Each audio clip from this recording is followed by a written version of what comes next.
Russell Westbrook, Paul George, each with over 40 in that double overtime win versus Utah.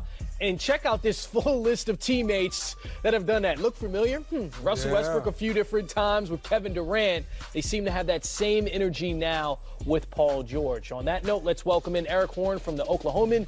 Eric, after Paul George hit that game winner against Utah, Billy Donovan opened up about PG's MVP candidacy. Explain what Donovan's biggest point was as far as Paul George's MVP this year. Billy Donovan said nobody's doing it on both ends of the floor the way that Paul George is doing it right now, and I tend to agree with Billy Donovan. I get spoiled that I get to watch this guy play every night. Billy Donovan said he can't speak for the other guys in the league right now in terms of saying, is Giannis Antetokounmpo doing what Paul George is doing on both ends? Is James Harden? But Billy Donovan gets to watch him every night. I get to watch him every night, and I think that he's right. I think that Paul George is the best two-way player in the game right now. And also Russell Westbrook shooting just 26% from three-point range this year. We've heard that over and over again. But he hit a season-high 6 threes in Thursday's win. He scored over 40 in his last 2 games. Is there a sense from Russ that the Thunder, that his shot, it's coming back around and his scoring is getting back to where it's been in the past? That hasn't really ever been a concern for the Thunder this season. They're more concerned with him playing the game that he's been playing all season. Now, he obviously needs to shoot better and shoot better percentages, particularly going into the playoffs where teams' rotations are going to shorten and they're going to be better players on the floor for longer minutes. But Russell's biggest concern is just playing the game the way he's played all season, getting guys involved, getting Paul George to be the #1 scoring option, playing with the confidence he is right now. And Russell's been doing that all year. Russell's also been busting his tail on defense as of late. He played really great defense last night against Utah. He had a lot of hustle in that game, so much hustle that he ended up fouling out. But, to see Russell shoot the ball better in these past few games is promising for the Thunder, but that's not their main concern, even though, he has to shoot better percentages.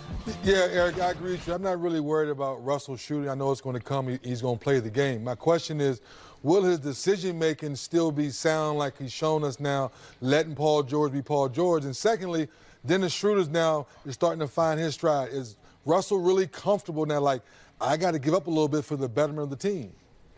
No, I think you've seen more of that throughout the season, 3D, and I think that Russell wholly understands that as well. This is a guy who's battled some injuries this season. He came into the season with a knee injury. He turned 30 in November. He's got twins now, in addition to a young baby boy. He's got more on his shoulders and on his plate on and off the court than he's ever had in his life. So I think he's at a point in his career where it's okay for him to give up some of those reins. It's okay for Paul George to be the #1 guy. It's okay to get off the ball and let Dennis Schroeder facilitate offense. And I think nobody more than Russell Westbrook understands what's best for this team. Eric, Karan Butler here. Can you just talk a little bit more about how Russ and Paul George been able to coexist so well? Is it a personality thing? Is it a respect thing? What is it? Because I played there in OKC, and, I seen that it was pretty tough at times for him to coexist with individuals. So why has this been such a seamless transition for him? Karan, you being here with Russell and Kevin and then understanding how dynamic that relationship was and still having some of the roadblocks that they had in terms of ball sharing, I think Russell's taken from those experiences wholeheartedly. I think he understands that Paul George is a guy who's in the prime of his career that needs the ball in certain situations. I think the experience from playing with Carmelo Anthony last year also helped Russell Westbrook going into the season, understanding that, those guys need the ball in certain situations. And frankly, Russell's just a more mature, older player at this time in his career. He's accomplished a ton of individual accolades. I think it's a timing and an understanding that, this is this guy's time to lift this team to this level, and I've got to do some other things. So I think Russell's reached a level of maturity where he understands what this team needs in the time it is right now. Kings Thunder, 8 o'clock start. Should be another good one. Of course, the Thunder coming off that double overtime game against the Jazz. Going to be a tough one to see them bounce back again 2 nights in a row. Eric Horn from the Oklahoman, thank you for your time. We appreciate it. Good stuff, E. Thanks again, Eric. Thanks a lot. Short turnaround, man. We got to get it. Let's go. Let's go. Let's get it. So speaking of which, fellas, all right, looking at the Thunder and all of the effort they had to exert to get that win against the Jazz. Now they face a Kings team, didn't play last night. Very young Kings team. Does Sacramento come into OKC with a bit of advantage because of that? Fresh legs? Fresh legs, young mind, maybe a tad bit hungrier just because they've never been there before. Fighting for a playoff spot? Exactly. So they have maybe a little more extra to fight for. But with that being said, OKC is saying, well, we've improved. Paul George and Russ are playing at a high level. They have a training camp together. We still have big fella Adams down low playing great basketball. Jeremy Grant, Ferguson. So OKC from top to bottom, in my opinion, have shocked a lot of us because defensively we knew the pieces were there, but they didn't show it. They haven't got Andre Roberson back 100% yet. So that's another defensive-minded guy. Once he gets a part of the mix, it's going to be very great for their defense. Hardest remaining schedule, OKC. They have it in the association. And looking at the sound bites for the last 3 post-game interviews, Paul George continues to address that. So that means one thing. That's a challenge that they accept with open arms. And another thing is this is a second in of a back-to-back, and it's at home. So they didn't have to travel. Right. You was able to sleep in your own bed, coming off that momentum booster of, PG going to the paint, float over Gobert. Like, you feed off that energy. And now Russell Westbrook is like, you know what, I fouled out early. Even though we got the quality win, I felt like I got to be better.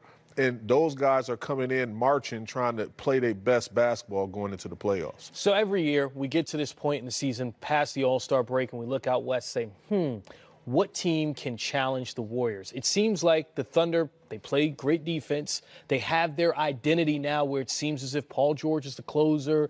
Russell Westbrook averaging a career high in assists at over 11 a game now, 3rd straight year averaging a triple-double. Are they the top team in the West to contend against the Warriors if you get to the Western Conference Finals? So dangerous with the level that PG-13 is playing at. Russell Westbrook is going to be, reckless on the offensive end of the floor in a good way, especially in the playoffs. And then defensively, he's going to take that challenge and try to impose his will on the series. And he's that good of a player where he can get you 2 wins, possibly 3 in the series. So if you're able to steal home court, imagine that. Them being matched up first, second round, whatever it is, and then OKC being able to steal home court a game and then take it back. Now there's a amount of pressure on the Warriors or whoever that is, and I just feel like they're a threat to anyone in the Western Conference. I think if OKC continues to play the defense they've shown us, the reason you get excited is because Dennis Schroeder's playing better basketball, Jeremy Grant, Steven Adams. And Tough Juice, stay with me on this one. We always talk about role players. Well, guess what? It's Paul George and Russell Westbrook's role to be super. Like as much as he's supposed to be a rebounder, he's supposed to be a screener. Well, they're all-stars, right? Yeah. And they get paid max money, right? Well, they have to play max basketball. So as long as they continue to do that with the rest of the growth of the rest of the team, yes, you wouldn't be surprised them giving OKC or Denver, whoever it is, in that Western Conference final run for their money. Yeah. Especially when you say all-star, all-NBA caliber, yes, MVP caliber. So why should we be surprised if this team is facing Golden State in the Western Conference final or what have you? Because those 2 guys have to play like all NBA guys along with the improvement of all the other role players that we say they have. So we'll